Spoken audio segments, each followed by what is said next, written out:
저는 듀얼 모니터를 3년 썼습니다. 그리고 얼마 전에 다들 쓰는 그 배치를 포기했습니다. 32인치 두 대를 나란히 책상 로망의 완성이라고 생각했거든요. 근데 이 배치가 제 목이랑 집중력을 조금씩 갉아먹고 있더라고요. 오늘은 제가 왜 멀쩡해 보이는 배치를 갈아엎었는지, 그리고 모니터를 사기 전에 꼭 해야 할 기준 3가지를 말씀드리겠습니다. 이 영상 보고 나면 적어도 저처럼 돌아가는 길은 안 가셔도 됩니다. 시간을 잠깐 돌려볼게요. 3년 전 제 첫 듀얼 모니터는 24인치, 27인치 조합이었습니다. 가장 일반적인 방식이었어요. 두 대를 나란히 놓는 배치. 한쪽에는 작업창, 다른 한쪽에는 참고 자료나 메신저. 모니터가 그렇게 크지 않아서 그런지 불편한 게 거의 없었습니다. 싱글 모니터보다 확실히 편했고요. 그러다 보니 자연스럽게 이런 생각을 하게 됩니다. 듀얼 좋네? 그럼 더 큰 거 두 대면 더 좋겠지? 지금 와서 보면 이게 시행착오의 시작이었습니다. 그래서 모니터를 바꿀 때 32인치를 두 대 들였습니다. 쓰던 24인치는 정리하고 27인치는 윈도우용으로 빼두고 메인인 맥 환경을 32인치 듀얼로 꾸민 거죠. 처음 한동안은 진짜 좋았습니다. 화면 시원하지, 창 여러 개 띄워도 안 답답하지, 책상이 한 단계 올라간 느낌. 근데 32인치 두 대를 나란히 놓으면 가로폭이 130cm 정도 나옵니다. 책상 끝에서 끝이에요. 왼쪽 화면 볼 때 고개 한번, 오른쪽 화면 볼 때 고개 한번.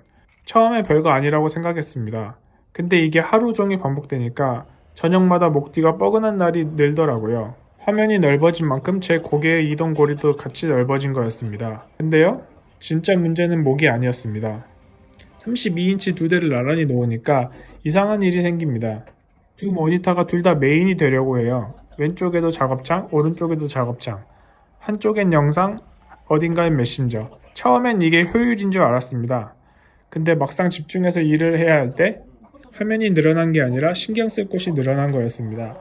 사람마다 다를 수 있어요. 근데 저는 확실히 느꼈습니다.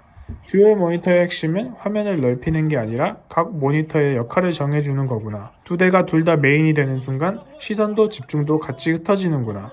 그래서 배치를 갈아엎었습니다. 지금 제 세팅은 이렇습니다. 32인치 한 대는 정면, 나머지 한 대는 옆에 세로로 세워서 서브. 솔직히 처음엔 어색했어요. 가로폭이 줄어드니까 괜히 답답한 것 같고, 세로 모니터는 내가 이걸 잘 쓸 수 있을까 싶었거든요. 근데 일주일 정도 지나니까 역할이 정리되기 시작했습니다. 정면 메인에는 지금 손을 움직여야 하는 작업만 띄웁니다. 글쓰기, 편집, 자료 정리, 일하는 화면은 무조건 정면 하나. 세로 모니터에는 참고 자료, 메신저, 체크리스트, 긴 문서. 계속 보긴 해야 하는데 메인이 되면 안 되는 것들을 올립니다. 특히 긴 문서나 웹페이지는 세로 화면이랑 궁합이 진짜 좋아요. 스크롤 없이 한눈에 들어오는 양 자체가 다릅니다. 그러니까 두 모니터가 서로 싸우지 않게 됐어요. 하나는 일하는 화면, 하나는 참고하는 화면. 역할이 나뉘니까 시선이 덜 흔들리고 집중이 훨씬 편해졌습니다. 그리고 바꾸고 나서 생각 못했던 변화가 하나 더 있었는데요.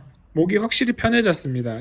예전에는 양쪽을 다 적극적으로 쓰니까 고개가 하루 종일 좌우로 움직였는데 지금은 시선이 대부분이 정면 메인에 머뭅니다. 세로 모니터는 말 그대로 잠깐 확인하는 용도라서 계속 쳐다볼 일이 없어요. 이게 별거 아닌 것 같죠? 근데 하루 종일 책상 앞에 앉아있는 사람한테는 꽤 큰 차이였습니다. 책상에서 몸을 피곤하게 만드는 건 엄청 큰 동작이 아니더라고요. 고개를 조금 돌리는 것, 손목을 조금 꺾는 것, 어깨가 살짝 올라가는 것. 이런 작은 각도들이 하루 종일 반복되면 생각보다 몸에 많이 남습니다. 저한테 모니터 배치를 바꾸는 일은 그 중에서 목과 시선의 각도를 바꾸는 일이었습니다. 자, 그래서 지금 듀얼 모니터를 쓰고 계시거나 새로 살 계획이 있다면 저는 무조건 큰 거 두 대를 권하지 않습니다. 대신 이 3가지를 먼저 보세요. 첫 번째, 내가 진짜로 집중하는 메인 화면이 어디인지. 하루로 돌아봤을 때 실제로 손을 움직이는 화면이 한 곳이라면 나머지는 서브로 충분합니다. 두 번째, 서브 모니터가 정말 서브 역할을 하고 있는지. 서브에도 작업창이 떠 있다면 그건 서브가 아니라 두 번째 메인이고 내 집중을 나눠 가져갑니다. 세 번째, 하루가 끝났을 때 내 목과 어깨 상태. 몸은 거짓말을 안 합니다. 저녁마다 목이 뻐근하다면 배치가 너무 넓다는 신호일 수 있어요. 큰 모니터가 나쁘다는 게 아닙니다. 저도 32인치 자체는 정말 만족하면서 씁니다. 다만 화면이 넓어지는 거랑 내 몸이 편해지는 건 생각보다 다른 문제였습니다. 정리하면 이렇습니다.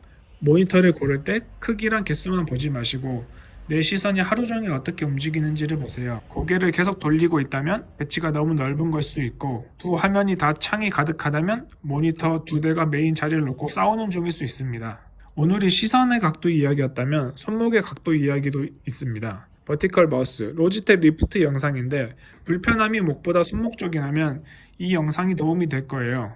화면에 띄워둘게요. 책상은 결국 내가 오래 버티는 공간이 아니라 내 몸에 조금씩 맞춰가는 공간이어야 하니까요. 여러분은 지금 모니터를 어떻게 쓰고 계신가요? 나란히 가로 배치인지 저처럼 세로 서브인지 아니면 싱글이 제일 편한지 댓글로 남겨주시면 다음 영상 만들 때 참고하겠습니다. 오늘도 책상 앞 시간이 조금 더 편해지셨으면 좋겠습니다. 시청해주셔서 감사합니다.